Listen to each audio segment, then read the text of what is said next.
All right, let's bring in our guest. He spent 8 years in the NFL blocking some of the league's best. Now he blocks nerds on social media that disagree with his gridiron takes. You can catch him on SiriusXM and Fox Sports, breaking down games every week. The man, the myth, the mitzvah, Geoff Schwartz. What's happening, Geoff? I'm a little under the weather, so that smoker's cough right there is not actually how or laugh. That smoker's laugh is not actually how I laugh. But thanks for having me. I appreciate it. A lot of football going on. Are you taking the Jets job? I think if it's available, if I can get out there in time, if you weren't sick, I think it would be your job for sure. But we're going to dub in a healthy laugh for you because we have enough of those on tape. But yeah, let's get right to that, Geoff. What's going on? Robert Saleh, this is a guy you defended till the end. I don't care that he's 20 and 36. He needs to stick around. He is the coach of the future, and now he's gone. Don't you feel a little silly? I don't know if I defended him. I don't know. Me. Here's the thing, Sal. Two things, right? One is that you're going to fire a coach after 5 games. You should have fired him in the offseason, right? Like, what's the purpose of this? If he's already on the hot seat to enter the season, you could have guessed how this was going to go. The new report, by the way, how about this? Jets head coach Robert Saleh was considering firing an OC Nate Hackett before he was fired himself on Tuesday morning. So this feels like Aaron Rodgers' fingerprints all over this, right?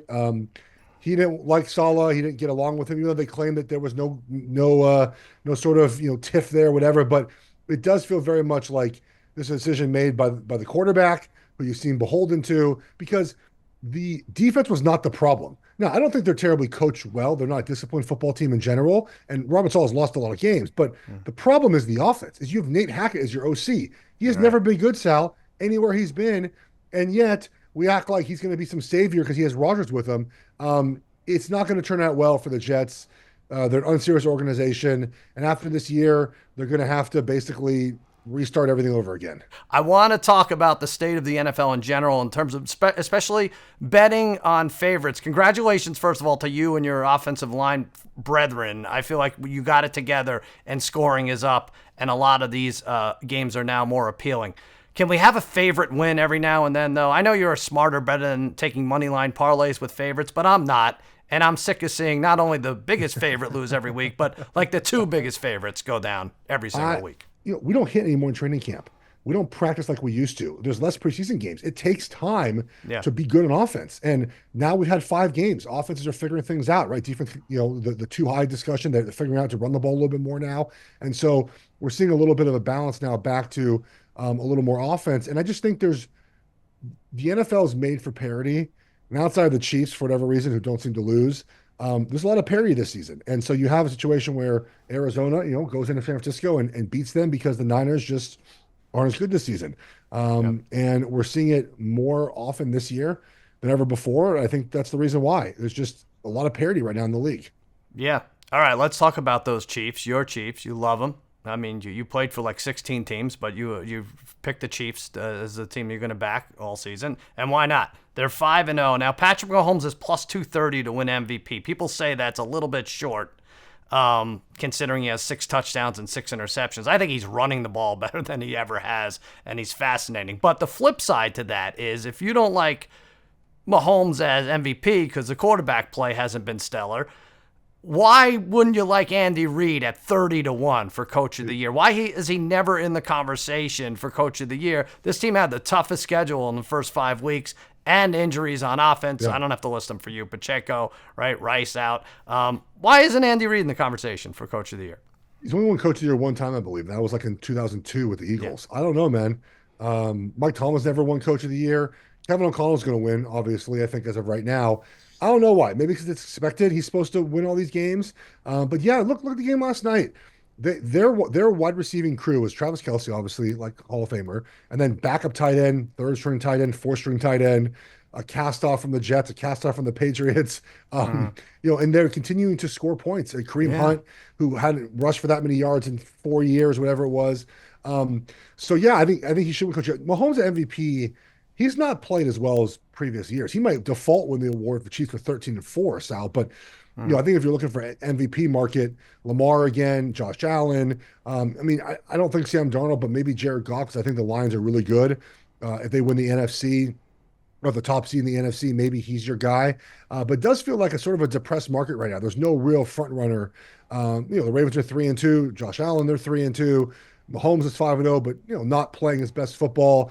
And Sam Darnold's, I think, not going to win the award. So I'm curious to see sort of where this breaks out.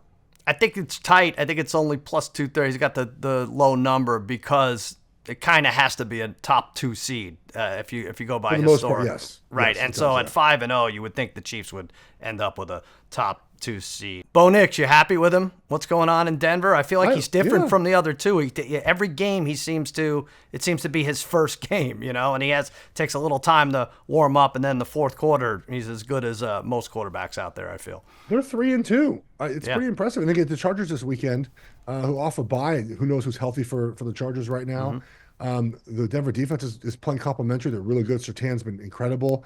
Bo Nix, I think it takes him a little bit of time in games to get settled in. I liked that him and Sean Payne had a little yelling match the other day. I don't think Sean Payne actually yelled at him, but I like to see that passion. That means he cares, right? He's trying to win. And disagreements are fine. They're grown men. It's emotional. You're playing football. But we're seeing growth. I think all these quarterbacks, like we're seeing what happens with more reps. You get more reps, you're better at football. It's not a surprise. Daniel's getting more reps. Caleb Williams has been better, and Bo Nix is going to be better. Now we got Drake May. It'll probably take him a couple weeks to kind of get going here to feel comfortable. And we went in the year with 4 teams who feel like they have their franchise guy. Yeah, I like it. All right. I went to a game last year in Eugene and saw his picture in some hallway. And I'm like, that's my friend. He's got a lot more hair and some beer sweats in the picture, but that's my guy. Do you get back there and reminisce and marvel over what was back there in Eugene back in the day? I did have long hair in college. Yeah, you did. Under my shoulders. I went back last year with my kids for Labor Day weekend. That feels to be the best weekend to do. It's just a long way from Charlotte to get there. So we had a lot of fun. And those games are typically earlier against I think it was Portland State, right? It's like a 12 noon kickoff. So with the time change, it's easy for my kids. They treat us so well when we go back. I was honorary captain, and it was so much fun. Let's talk about this huge Big Ten showdown. Oregon, Ohio State. Yeah. College game day is going to be there. My son Archie is a sophomore. He'll be up early for that, even though it's a night game. Monster game. Almost a certainty, I would say, that both teams make the playoffs either way. But let's start with that line. The look ahead before the season was Oregon -1.5. It's now shifted to Ohio State laying 3.5 on the road. Is that fair, that 5-point swing? I think so. But we did see, Sal, a couple sharp groups did hit it yesterday to took it from 4 down to 3. So it might be back at 3.5 now. It's about right. You take home field advantage, and there's real home field advantage here into this. And, maybe neutral site, this is an 8 or 9 point game. That feels a little high neutral site. But look, I think that the most basic way to look at this game is Ohio State has more ways to win. It doesn't mean they're going to win. But Oregon doesn't have a throw to Jeremiah Smith touchdown play in our playbook. Like, we don't have that, right? Ohio State has that. Like, that gives them a little bit of an out that Oregon doesn't have. Can Oregon win this game? Absolutely. I think we match up well in the trenches. It'll be a good test for both these teams. We might have a little more depth on the defensive line.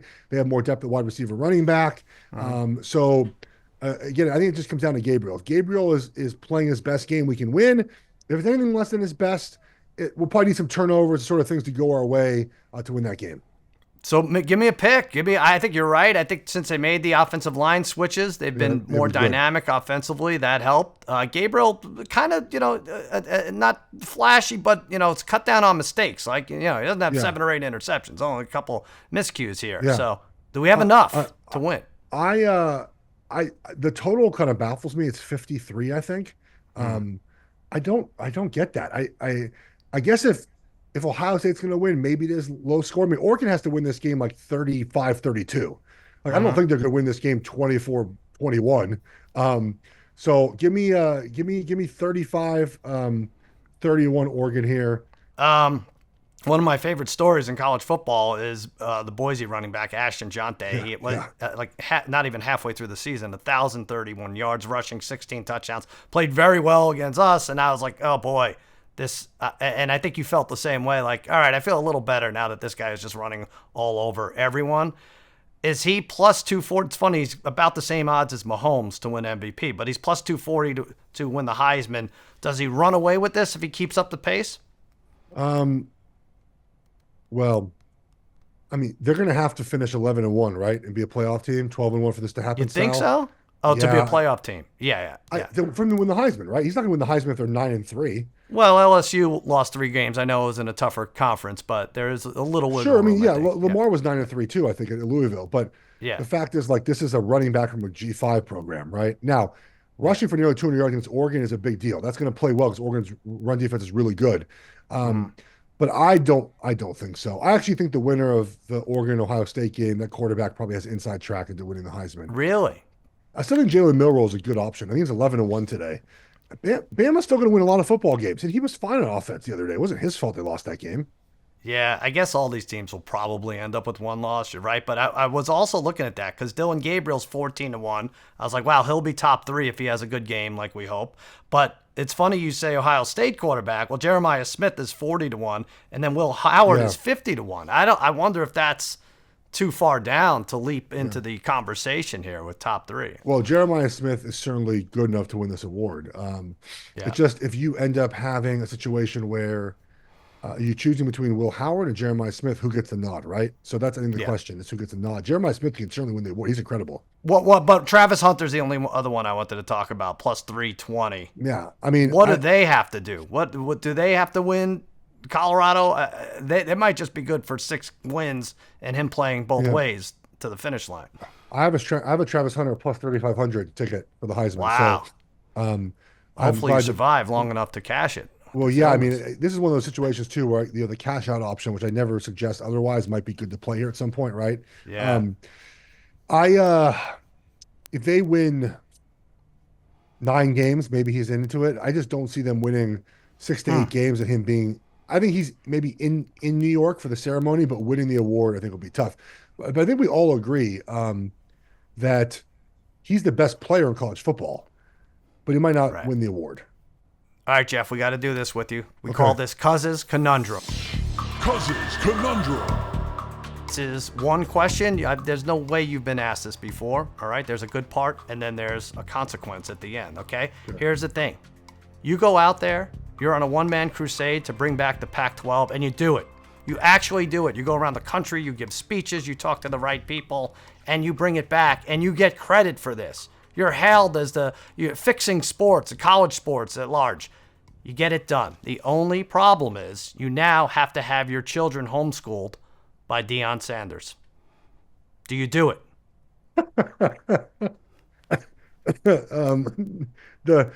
The homeschool idea to me, I don't want to, I just, no, no. Is